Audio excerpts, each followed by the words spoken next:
Nigeria में गोली मारकर 56 लोगों की हत्या कर दी गई है। बंदूकधारियों ने बेनिन राज्य में अटैक करके 56 लोगों को गोली मारी और नाइजीरियाई सुरक्षा बलों का दावा है कि ये खूनी झड़प किसानों और चरवाहों के बीच हुई थी। 56 लोगों की मौत के बाद इलाके में सुरक्षा बलों को तैनात किया गया है। हमलावरों की तलाश वहां पर तेजी के साथ की जा रही है। 56 लोगों की हत्या नाइजीरिया में गोली मारकर मौत के घाट उतार दिया गया। 56 लोगों को दो गुटों के बीच खूनी झड़प में इन लोगों की जान गई है। अब ये कहा जा रहा है, सुरक्षा बलों की ओर से ये दावा किया गया है कि ये खूनी झड़प जो हुई है नाइजीरिया में, वो किसानों और चरवाहों के बीच वहां पर हुई थी। 56 लोगों की मौत के बाद इलाके में तनाव का माहौल और साथ ही सुरक्षा बलों को तैनात किया गया है। हमलावर कौन है, इसकी जांच पड़ताल वहां पर की जा रही है। हमलावरों की तलाश तेज है। अब आगे बढ़ते हैं। अमेरिका में राष्ट्रपति ट्रंप के खिलाफ हजारों लोगों ने सड़क पर उतरकर प्रदर्शन किया। ट्रंप के खिलाफ 50 राज्यों में करीब 400 से ज्यादा रैलियां वहां पर हुई हैं। रैली में शामिल लोगों ने राष्ट्रपति डोनाल्ड ट्रंप के खिलाफ नारेबाजी की और वहां पर पोस्टर भी लहराए। सड़क पर उतरे लोगों का कहना था कि ट्रंप सरकार लोकतंत्र विरोधी है और संस्थाओं को कमजोर करने का काम कर रही है। ट्रंप के 20 जनवरी को राष्ट्रपति बनने के बाद ये चौथा बड़ा प्रोटेस्ट था जो उनके खिलाफ किया गया। इससे पहले 17 फरवरी को नो किंग्स डे नाम से रैलियां की गई थी। ये 3 तस्वीर आपको हम दिखा रहे हैं, अलग अलग राज्यों की तस्वीरें। न्यूयॉर्क की तस्वीर, वॉशिंगटन की और डेनवर की तस्वीर भी आपके सामने है, जहां पर हजारों की तादाद में लोग सड़कों पर उतरे और ट्रंप के खिलाफ अपना गुस्सा, अपना आक्रोश इस तरीके से व्यक्त किया गया। अमेरिका में शहर शहर प्रदर्शन किया जा रहा है और ट्रंप सरकार पर यह आरोप लगाए जा रहे हैं इन लोगों की तरफ से कि ट्रंप की सरकार जो है वो लोकतंत्र विरोधी सरकार है। गजा में इजराइल ने शनिवार को विध्वंसक बमबारी की और गजा की एजेंसियों के मुताबिक इजराइल की बमबारी में 54 लोगों की जान चली गई है। मृतकों की संख्या और भी ज्यादा हो सकती है। गजा में इजराइल की ओर से भीषण बमबारी एक बार फिर से हुई और इस बमबारी में 54 लोगों की मौत की खबर है। कहा यह जा रहा है कि मौत का आंकड़ा और भी बढ़ सकता है, मृतकों की संख्या और ज्यादा हो सकती है। अभी जो आंकड़ा वहां से सामने आया है वो 54 का है कि 54 लोग मारे गए हैं गजा में। और जो तस्वीरें वहां से बमबारी के बाद सामने आई वो भी आपको हम दिखा रहे हैं। गजा में इजराइल की ओर से एक बार विध्वंसक बमबारी फिर से की गई और एजेंसियों के दावे के मुताबिक ये कहा जा रहा है कि इजराइल की बमबारी में 54 लोगों की मौत हुई है, लेकिन आंकड़ा और बढ़ सकता है। अब आगे बढ़ें। बीजेपी सांसद निशिकांत दुबे के बयान के बाद देश में नया सियासी घमासान शुरू हो गया है। निशिकांत दुबे ने सुप्रीम कोर्ट पर सवाल उठाए हैं। निशिकांत दुबे ने कहा कि सुप्रीम कोर्ट अपनी सीमाओं से बाहर जा रहा है। देश में धार्मिक युद्ध भड़काने के लिए सुप्रीम कोर्ट जिम्मेदार है। अगर हर बात के लिए सुप्रीम कोर्ट जाना पड़ता है तो संसद और विधानसभा बंद कर देनी चाहिए। सुप्रीम कोर्ट पर निशिकांत दुबे ने सवाल उठाए और इस पर नया घमासान शुरू हो चुका है। भारत के मुख्य न्यायाधीश संजीव खन्ना इस देश में हो रहे सभी गृह युद्ध के लिए जिम्मेदार हैं, ये निशिकांत दुबे की ओर से कहा गया। निशिकांत के बयान के बाद विपक्ष हमलावर है भारतीय जनता पार्टी पर, तो बीजेपी ने निशिकांत के बयान से किनारा कर लिया है और इसे उनका निजी बयान बीजेपी की ओर से करार दे दिया गया है। तो ये उनकी ओर से जो बड़ा बयान दिया गया उस पर अब सियासी घमासान छिड़ चुका है। इस देश में धार्मिक युद्ध भड़काने के लिए केवल और केवल सुप्रीम कोर्ट जिम्मेवार है।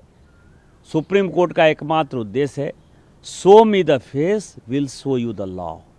सुप्रीम कोर्ट अपनी सीमा से बाहर जा रहा है। सुप्रीम कोर्ट की सीमा यह है कि भारत का संविधान जिस कानून को बनाया उस कानून की उसको व्याख्या करनी है, और यदि वो व्याख्या नहीं कर सकती है और सब कुछ के लिए सुप्रीम कोर्ट जाना है तो इस संसद का कोई मतलब नहीं है, विधानसभा का कोई मतलब नहीं है, उसको बंद कर देना चाहिए।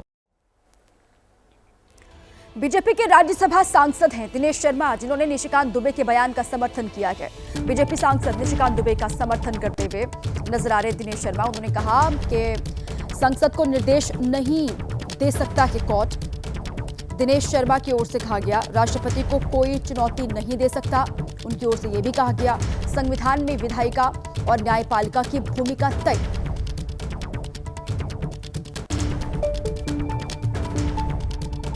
बाबा साहब भीमराव अम्बेडकर जी ने जब संविधान बनाया तो उन्होंने जो विधायिका है और जो न्यायपालिका है उनके अधिकारों का भी वर्णन बहुत स्पष्ट रूप में कहा है। भारत के संविधान के अनुसार कोई भी संसद को यानी राज्यसभा और लोकसभा को निर्देशित नहीं कर सकता, और क्योंकि राष्ट्रपति के दस्तखत हो चुके, राष्ट्रपति सर्वोच्च है, राष्ट्रपति को कोई चुनौती नहीं दे सकता। मैं समझता हूं कि ये लोकतंत्र के लिए भी जरूरी है कि जो श्रद्धा का भाव जनता का माननीय न्यायालय के प्रति है वो बना रहे।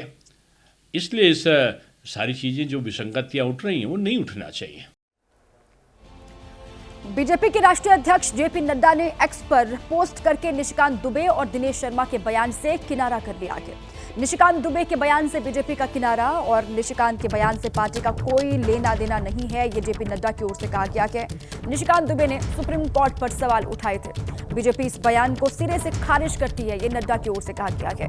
बीजेपी ने हमेशा न्यायपालिका का सम्मान किया है और ऐसे बयानों से बचने के निर्देश भी दिए हैं जेपी नड्डा ने।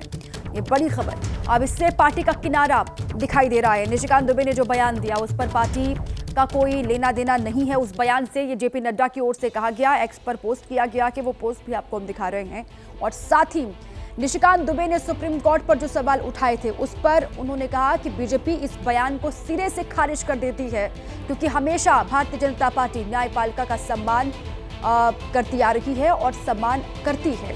ऐसे बयानों से बचने के निर्देश भी उनकी ओर से दिए गए हैं। ये पूरा जो एक्स पर पोस्ट है जेपी नड्डा का और इस पर जो बयान दिया गया निशिकांत दुबे की ओर से, उससे पार्टी का किनारा साफ तौर से दिखाई भी दे रहा है। और ये कहा जा रहा है उनकी ओर से कि हमेशा ही न्यायपालिका का सम्मान बीजेपी ने किया है और इस तरीके से बयान उनको नहीं देना चाहिए और आगे ख्याल रखना चाहिए। इस बात को भी निर्देशित करते हुए जेपी नड्डा दिखाई दे रहे हैं।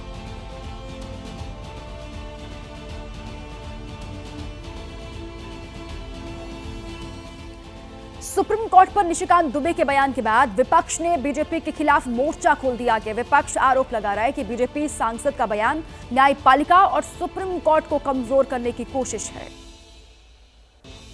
अगर मेरे अजीज दोस्तों और बुजुर्गों, बीजेपी आइन पर एक फ्रॉड कर रही है और डरा रही है, रिलीजियस वार की धमकी बीजेपी दे रही है। मिस्टर मोदी, कौन रेडिकलाइज हो चुका है बताओ आप? सत्ता में आप है, आपके लोग रेडिकलाइज हो चुके हैं, इतना रेडिकलाइज हो चुके हैं कि कोर्ट को धमकी दे रहे हैं, रिलीजियस वार हो जाएंगी।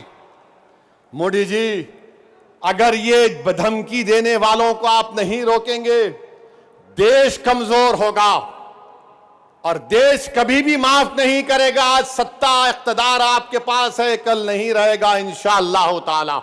इंदिरा गांधी जी प्राइम मिनिस्टर थी, प्रधानमंत्री थी, तब एक हाई कोर्ट के जज के फैसले से उनसे ये उम्मीद की जाती थी कि वे इस्तीफा दे दें। तब ये लोग कहाँ थे? तब जज का ये समर्थन करते थे हाई कोर्ट के आदेश का। अब सुप्रीम कोर्ट के आदेश से क्यों ये परेशान हो रहे हैं? निशिकांत दुबे जी क्या हैं, आप जरा बिहार के और झारखंड के लोगों से पूछ लीजिए। सुप्रीम कोर्ट ने असल मायनों में संविधान को भी बचा रहा है और लोकतंत्र को भी बचा रहा है। सुप्रीम कोर्ट अगर ना होता तो शायद इस देश के अंदर एनार्की हो चुकी होती और प्रजातंत्र खत्म होकर राजतंत्र शुरू हो जाता। एनार्की फैलाना और धार्मिक गृहयुद्ध फैलाने के जिम्मेदार तो ये वो तमाम फासिस्ट ताकतें हैं जिन्होंने हिंदू मुसलमान करके वोट हासिल करे। जब राम मंदिर का फैसला आया था तो उस वक्त तो बड़ी तारीफें हो रही थी सुप्रीम कोर्ट की। क्या ये सुप्रीम कोर्ट को धमका रहे हैं या ब्लैकमेल कर रहे हैं? इनके खिलाफ भी मुकदमा होना चाहिए। सुप्रीम कोर्ट की ये अवमानना है। निशिकांत दुबे के बयान पर चौतरफा सवाल उठ रहे हैं। विधि विशेषज्ञों ने बयान की निंदा की है और इसे चीफ जस्टिस और सुप्रीम कोर्ट की अवमानना बताया है। ये बहुत ही इर्रिस्पॉन्सिबल स्टेटमेंट है, बहुत ही इसमें मैं कहूंगा गैर जिम्मेदार इस तरह का स्टेटमेंट है। हिंसा अगर आपको याद होगा तो सुप्रीम कोर्ट में मामला पहुंचने के पहले हो चुका था, इसलिए सुप्रीम कोर्ट के पहुंचने के बाद अगर सच पूछिए तो हिंसा कम हुई है। सुप्रीम कोर्ट ने जब थोड़ी बहुत दिखाई है, जो एंटरटेन किया है रिट को और जो भी प्रॉब्लम्स है उसको समझने की कोशिश की है, तो लोगों को विश्वास हो रहा है कि एक न्याय प्रणाली में हम लोगों को एक अगर हमारे खिलाफ कुछ अगर कानून गलत बन रहा है या हमारे मौलिक अधिकारों का कोई उल्लंघन हो रहा है तो सुप्रीम कोर्ट हमारे बचाव के लिए है। इसलिए हिंसा सुप्रीम कोर्ट के मामले आने के बाद से नहीं हुई है। ये बिल्कुल बहुत ही गैर जिम्मेवार स्टेटमेंट उनका है। Secularism is a basic feature of the Constitution. Supreme को ये जितना कानून होता है, धर्म का ऊपर जितना विरोध आता है, इसको ठीक से डिसीजन देना सुप्रीम कोर्ट का काम है। उसीलिए सुप्रीम कोर्ट रिसेंटली अधुना जो वाकफ बिल हुआ है उसमें सरकार पक्ष को कुछ प्रश्न डाला और सरकार पक्ष सुप्रीम कोर्ट का सामने थोड़ा बैकफुट में चला गया, बोला हम ये आइन अभी चालू नहीं करेगा, लागू नहीं करेगा, ये आइन का कुछ धारा अभी हम लागू नहीं करेगा। अब आगे बढ़ते हैं। औरंगजेब को लेकर विवाद का दौर थमने का नाम नहीं ले रहा है। इस बार विवाद शुरू हुआ के पूर्व सांसद और समाजवादी पार्टी के नेता एसटी हसन के बयान से। हसन ने कहा है कि औरंगजेब क्रूर लेकिन अच्छा शासक था। एसटी हसन की नजर में औरंगजेब में कुछ बुराई थी तो हजार अच्छाइयां भी थी। एसटी हसन ने कहा है कि अखंड भारत औरंगजेब ने ही बनाया था, साथ ही वो बड़ा दानवीर भी था। एसटी हसन के इस बयान को लेकर बीजेपी ने निशाना साधा है। अब बीजेपी ने कहा कि अपराधियों, आतंकियों का महिमा मंडन करने वालों के लिए औरंगजेब महान हो सकता है।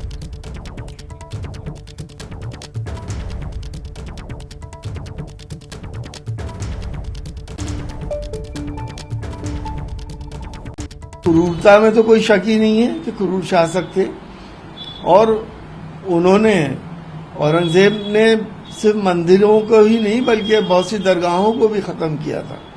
अच्छाइयों में एक ईमानदार शासक थे, और हिंदुस्तान की जो तस्वीर आज आप देख रहे हैं, जो अखंड भारत की जो तस्वीर है, वो औरंगजेब की ही बनाई हुई है। समाजवादी पार्टी के नेताओं से अपेक्षा भी क्या की जा सकती है? अपराधियों का, आतंकियों का महिमा मंडन करने वाले इस देश के खलनायकों का ऐसे ही महिमा मंडन करते हैं। औरंगजेब को, बाबर को अपना पूर्वज बताने वाले, अपना अब्बा जान बताने वाले निश्चित तौर पर इस तरह की बात करेंगे, लेकिन उन्हें जानकारी होनी चाहिए कि अयोध्या में पैदा हुए प्रभु राम रामेश्वरम तक जाकर के महादेव की पूजा करते हैं तो पूरा देश एक था। यह देश किसी बाबर या अकबर ने या किसी शाहजहां या हुमायूं ने नहीं बनाया। यह देश तब से था जब मुगलों ने न संस्कृति सीखी थी, न संस्कार सीखे थे, न जीवन जीने का तरीका सीखा था। तब भी भारत की हस्ती थी, भारत की संस्कृति थी, भारत के संस्कार थे। ये एसटी हसन पहले जाने, बूझे, समझे और मजहबी तुष्टीकरण की राजनीति से बाहर निकले तो शायद उन्हें समझ आएगा। तो औरंगजेब के मामले पर समाजवादी पार्टी और बीजेपी के बीच में वार पलटवार का सिलसिला लगातार जारी है। अब आगे बढ़ते हैं, बात वक्फ संशोधन कानून की। वक्फ कानून के खिलाफ हैदराबाद में all India Muslim personal law board और असद-उद्दीन ओवैसी की पार्टी ने सभा की, और AIMIM के मुख्यालय में इस सभा ने ओवैसी ने कहा इस सभा में कि सरकार को वक्फ संशोधन कानून वापस लेना होगा। ओवैसी ने बीजेपी सरकार पर कई गंभीर आरोप भी लगाए। उन्होंने कहा कि पिछले 11 साल में मुसलमानों पर हमला किया जा रहा है, सरकार मुसलमानों की जमीन और मस्जिदें छीन रही है। हैदराबाद में हुई बैठक में नए वक्फ कानून के विरोध में होने वाले प्रदर्शनों का कैलेंडर जारी किया गया। वक्फ संशोधन कानून के खिलाफ रैली हुई है हैदराबाद में। 11 साल से नरेंद्र मोदी सिर्फ मुसलमानों की मजहबी शनाख्त पर हमला कर रहे हैं। 11 साल से नरेंद्र मोदी सिर्फ मुसलमानों की मस्जिदों को छीनने की कोशिश कर रहे हैं। 11 साल से नरेंद्र मोदी मुस्लिम खवातीन को ताकतवर बनाने के बजाय उनके सरों से हिजाब को छीन रहे हैं। 11 साल से नरेंद्र मोदी बुलडोजरों के जरिए सबसे ज्यादा दलित और मुसलमानों के घरों को तोड़ दिया। अब यूनिफॉर्म सिविल कोड के नाम पर हमारी शरीयत को हमसे छीनना चाहते हैं। वो शरीयत जो शरीयत एप्लीकेशन एक्ट 1937 है, जब संविधान बन रहा था तो बाबा साहेब अंबेडकर ने कहा था कि शरीयत एप्लीकेशन एक्ट बरकरार रहेगा, मगर आज नरेंद्र मोदी ये समझते हैं कि मैं बाबा साहेब अंबेडकर से बड़ा दूरंदेश हूं। मिस्टर मोदी, आप अंबेडकर के पैर की धूल भी नहीं है, इस बात को याद रख लो। आप अपने कब्रस्तानों को या ईदगाह को बचाने के लिए एहतजाज नहीं कर रहे, हम एहतजाज इसलिए कर रहे हैं कि जो सियासी ताकतें आज इस मुल्क पर हुक्मरान हैं, वो हमको मिटाना चाहते हैं और हम उनको ये बताना चाह रहे हैं कि हम अपने आप को मिटने नहीं देंगे। इंशाअल्लाह ताला जमहूरी तरीके से तुम मिट जाओगे। हम उनको बताना चाह रहे हैं कि हम झुकने वाले नहीं हैं। हम अंग्रेजों की 200 साल की गुलामी को कबूल नहीं किए, तो हम तुम्हारे इख्तिदार में तुम जो बैठे हो और तुम ऐसे कानून बना रहे हो जो हमारे आईन और संविधान के फंडामेंटल राइट के खिलाफ है। याद रखो मुसलमानों, बगैर ईमान के हम एक जिंदा लाश की तरह हैं, बगैर मस्जिदों के हम कुछ नहीं हैं, बगैर जायदादों के जिसका मालिक अल्लाह अगर कोई और कब्जा कर लेगा तो हम क्या जवाब देंगे रब्बे कायनात के सामने। थोड़ी तकलीफ उठाना पड़ेगा। मेरे अजीज दोस्तों और बुजुर्गों, हमको सिर्फ पुरअमन एहतजाज करना है ताकि हम आने वाली नस्लों को बता सकें कि 2025 में ऐसे भी नौजवान और बुजुर्ग और खवातीन थे जिन्होंने वक्त के फिरौन के सामने झुकने की तो बात तो छोड़ो, उन्होंने उसकी तकालीफ पर उफ भी नहीं कहा। हम जमहूरी तरीके से लड़ेंगे। करीब 20 साल पहले महाराष्ट्र में एक ऐसा सियासी भूचाल आया जिसने शिवसेना को हिलाकर रख दिया था। वो साल था 2005, जब शिवसेना के फायर ब्रांड नेता और बाल ठाकरे के भतीजे राज ठाकरे ने पार्टी के खिलाफ बगावत कर दी और अपनी नई पार्टी एमएनएस बना ली। अपने भतीजे के बगावत से बाल ठाकरे इतने दुखी हुए कि उन्होंने एक मराठी गीत का हवाला देकर राज ठाकरे से लौटने की अपील की। गीत का लब्बो लुबाव था कि छोटी गौरैया को अपने घोंसले में लौट आना चाहिए। खैर, उस वक्त तो छोटी गौरैया यानी राज ठाकरे वापस नहीं लौटे। करीब 2 दशक के बाद अब राज ठाकरे का इरादा बदल चुका है। करीब 2 दशक से अपनी अलग पार्टी बनाकर उद्धव के लिए मुश्किलें और चुनौतियां खड़ी करते रहे राज ठाकरे के ऐसे हृदय परिवर्तन की उम्मीद कम ही थी। लिहाजा छोटे भाई के दोस्ताना रुख पर उद्धव ने भी अपना दिल खोल कर रख दिया। माझं तर मत असे की मराठीसाठी आणि महाराष्ट्राच्या हितासाठी किरकोळ भांडणं बाजूला ठेवायला मी सुद्धा तयार की आमच्यातली भांडणं मी आज सांगतो, जी काय भांडणं माझ्याकडनं नव्हतीच कोणाशी मिटून टाकली, चला पण पहिले हे ठरवा महाराष्ट्राचं हित आणि मग त्यावेळेला सगळ्या मराठी माणसांनी ठरवायचं। हालांकि मराठी और मराठी मानुस की अस्मिता के नाम पर उद्धव ठाकरे ने सहमति की मुहर जरूर लगा दी, पर इशारों में छोटे भाई को नसीहत देना नहीं भूले। बोले, पहले तय कर लीजिए बीजेपी के साथ जाना है या शिवसेना यानी मेरे साथ, और फिर लीजिए छत्रपति शिवाजी महाराज के सामने शपथ। आणि मग त्यावेळेला सगळ्या मराठी माणसांनी ठरवायचं की भाजप सोबत जायचं का शिवसेनेसोबत, म्हणजे माझ्याबरोबर एसनसी नाही, गद्दार सेना नाही, पण ठरवा कोणासोबत जाऊन महाराष्ट्राचं मराठीचं आणि हिंदुत्वाचं हित होणार आहे, माझ्याबरोबर का भाजप बरोबर, आणि मग काय द्यायचं असेल तो अगदी पाठिंबा द्यायचा आहे, विरोध करायचा तो बिनशर्त करा, माझी काही हरकत नाहीये। जाहिर है उद्धव को भी राज के प्रस्ताव से कोई गुरेज नहीं, लेकिन जज्बात दोस्ताना है या महज एक सियासी दांव, उद्धव ये पक्का कर लेना चाहते हैं और इसकी वजह भी मुकम्मिल है। राज ठाकरे ने 27 नवंबर 2005 को शिवसेना से इस्तीफा दिया था।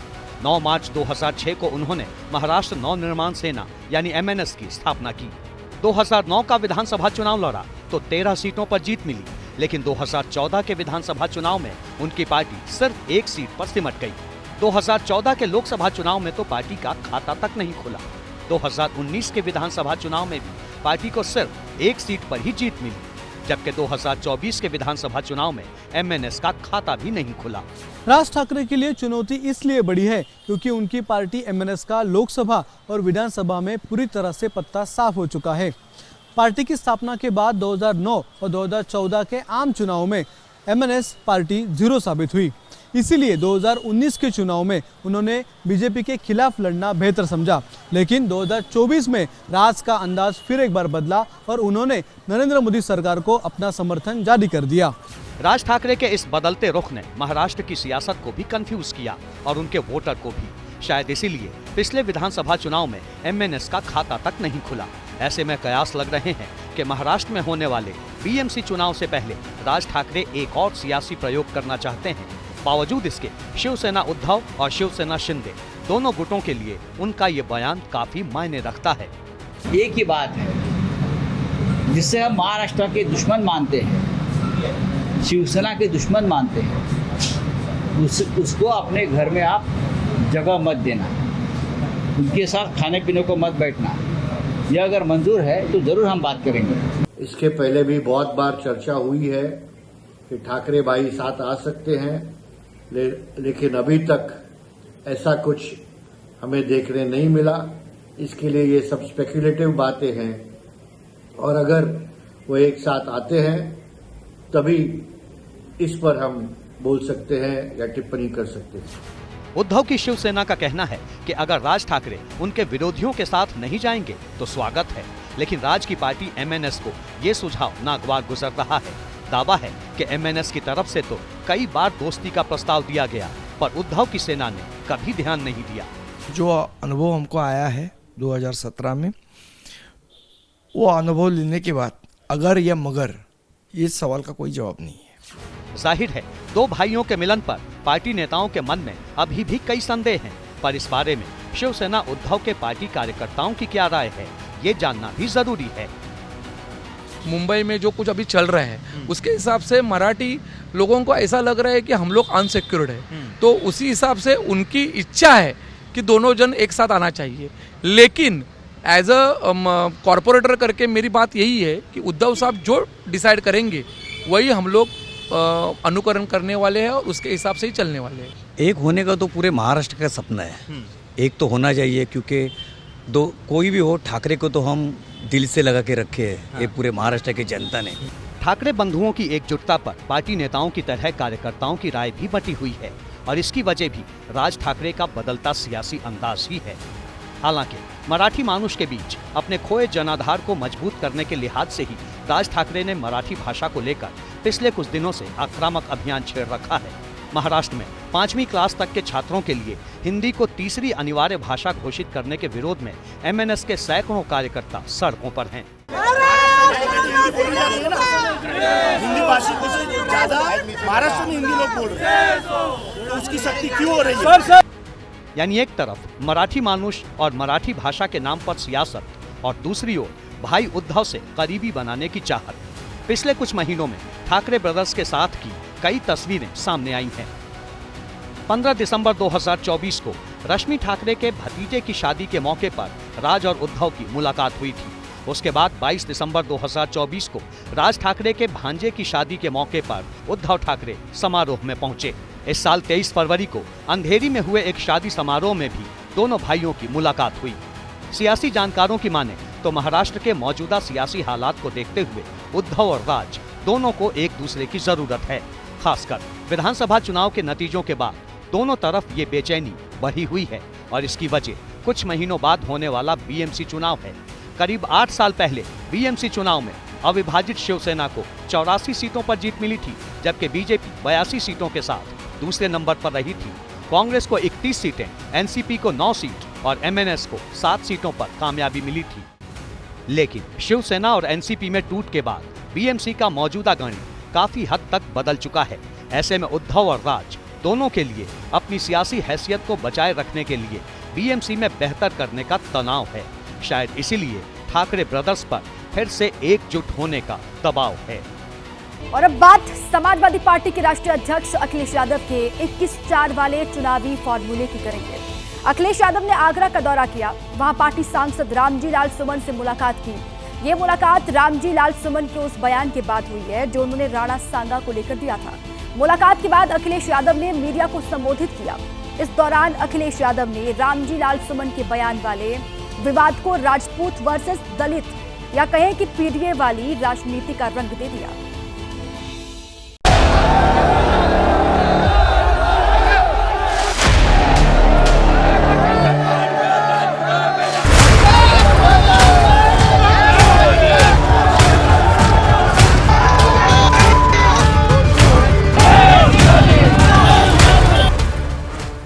अखिलेश यादव पार्टी सांसद रामजी लाल सुमन के साथ आगरा की धरती पर बैठे थे, लेकिन उनकी नजर लखनऊ में सीएम के सिंहासन पर थी। ये मुलाकात यूं ही नहीं हुई, बल्कि इस मुलाकात में 2027 के यूपी विधानसभा चुनावों की रणनीति तैयार की गई। इस रणनीति के केंद्र में अखिलेश यादव का वही पीडीए फॉर्मूला था, जिसके दम पर उन्होंने 2024 के लोकसभा चुनाव में पार्टी के ग्राफ को ऊपर पहुंचाया था। समाजवादी पार्टी के कार्यकर्ता जो बैनर पोस्टर लेकर अखिलेश के स्वागत में पहुंचे थे, वो भी पीडीए की छाप छोड़ रहे थे। रामजी लाल सुमन के साथ बैठकर अखिलेश यादव ने बोलना शुरू किया तो मैसेज पीडीए में शामिल पिछड़ा, दलित और अल्पसंख्यक को दिया।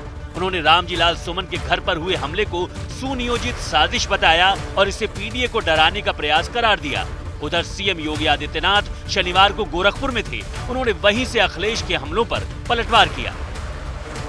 ये लखनऊ और दिल्ली का जो झगड़ा है बड़ा वाला, उसकी वजह से ये ताकत दिखाने का प्रदर्शन हुआ। तलवारें लहराएंगे, बंदूकें भी लहराएंगे, शांतिपूर्ण तरीके से सम्मेलन करने की परमिशन सरकार ने दी। ये बोले सीधे साधे लोगों का फायदा उठा रहा था कोई, और खासकर पीडीए समाज में एक डर पैदा किया। सुमन जी के घर पर जो हुआ है हमला, बहुत सोच समझ करके हमला हुआ है। आज समाजवादी पार्टी और कांग्रेस देश के अंदर और प्रदेश के अंदर जातीय संघर्ष नया प्रारंभ करने का प्रयास कर रही है। समाजवादी पार्टी का एक विधायक महाराष्ट्र के अंदर छत्रपति शिवाजी महाराज का अपमान करता है और औरंगजेब का महिमा मंडन करता है। समाजवादी पार्टी का एक सांसद प्रदेश में महाराणा सांगा का अपमान करता है और विदेशी आक्रांता जिसने राम जन्मभूमि के मंदिर को तुड़वाया था, उस बाबर का महिमा मंडन करता है। अखिलेश यादव की तरफ से ये भी दावा किया गया कि हमले के लिए योगी सरकार की तरफ से बाकायदा फंडिंग की गई। माहौल बिगाड़ने के लिए एक निर्दलीय विधायक की मदद ली गई। योगी जी की निगरानी में उनके एक सलाहकार और कुछ इंडिपेंडेंट स्वजातीय एमएलए जो राजस्थान के थे, लखनऊ के एक बड़े होटल में बुलाया गया था।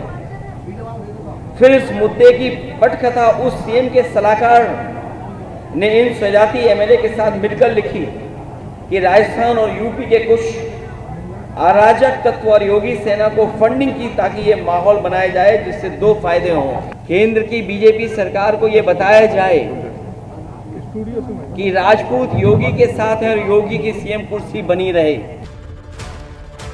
रामजी लाल सुमन प्रकरण को ढाल बनाकर अखिलेश यादव ने पीडीए के अहम घटक दलितों को साधने की पुरजोर कोशिश की। अखिलेश यादव ने सामाजिक न्याय के पैरोकार और दलितों के मसीहा डॉक्टर भीमराव आम्बेडकर का जिक्र कर योगी सरकार को घेरा, तो योगी आदित्यनाथ ने भी आम्बेडकर के बहाने अखिलेश पर आरोपों के बाण चलाए। जिसने मुझे मारने का कहा कि मैं गोली मार दूंगा, वो बहुत ही गरीब, भोला भाला, सीधा इंसान है। उन्हें कठपुतली की तरह इस्तेमाल किया जा रहा था। उन्हें ये भी नहीं पता था कि उनके कठपुतली बनाने में लखनऊ वालों के हाथ में धागा था कि दिल्ली वालों के हाथ में धागा। आगरा सामाजिक न्याय के राज के स्थापित करने का जो संकल्प हम लोग उठा रहे हैं, उसी से रास्ता खुलेगा, क्योंकि बाबा साहब भीमराव अंबेडकर जी का दिया हुआ संविधान ये हमारे लिए ढाल है। आज से आगरा को सामाजिक न्याय की प्रतीकात्मक राजधानी के रूप में स्वीकार करने की घोषणा करते हैं। यानी ये पंच तीर्थ बाबा साहब के नाम पर अगर किसी ने बनाए हैं तो मोदी जी ने बनाए हैं या भारतीय जनता पार्टी ने बनाए हैं। इनमें न कांग्रेस का योगदान है, न समाजवादी पार्टी का योगदान है, न आरजेडी का योगदान है, न किसी अन्य दल का योगदान है।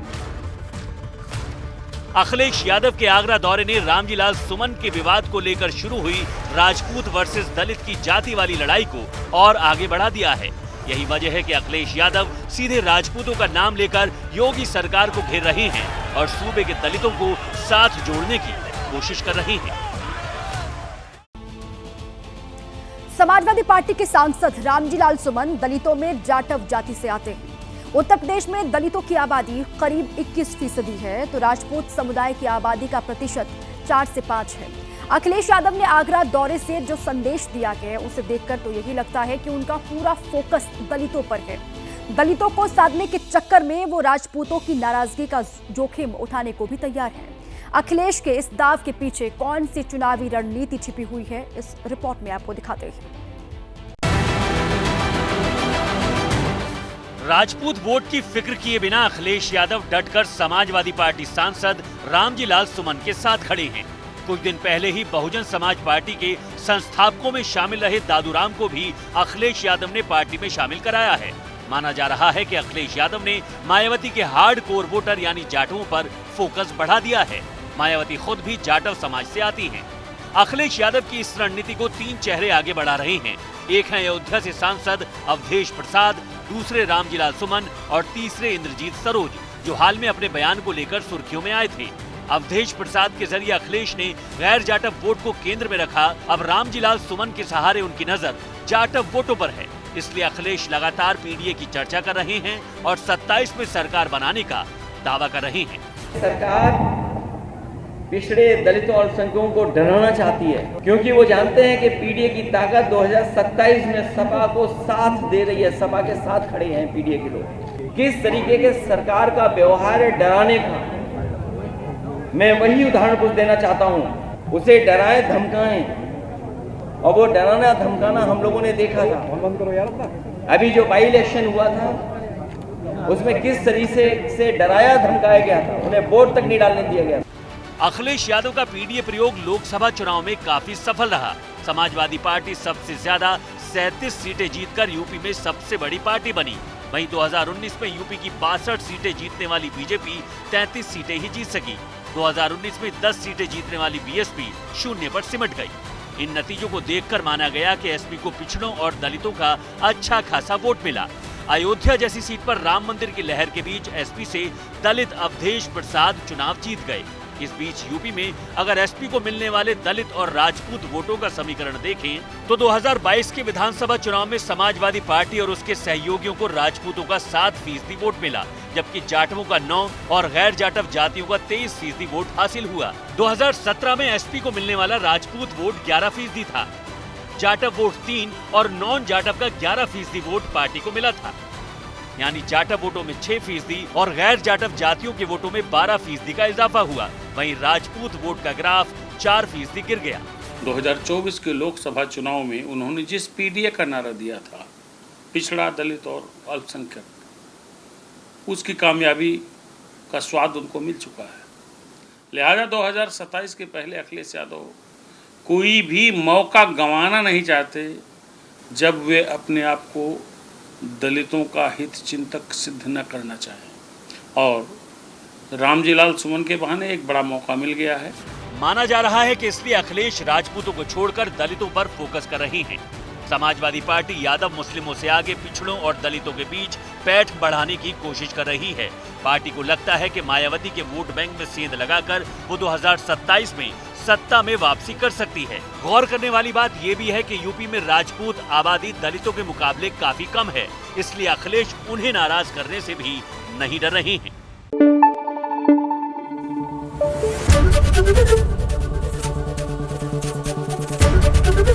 एबीपी न्यूज आपको रखे आगे।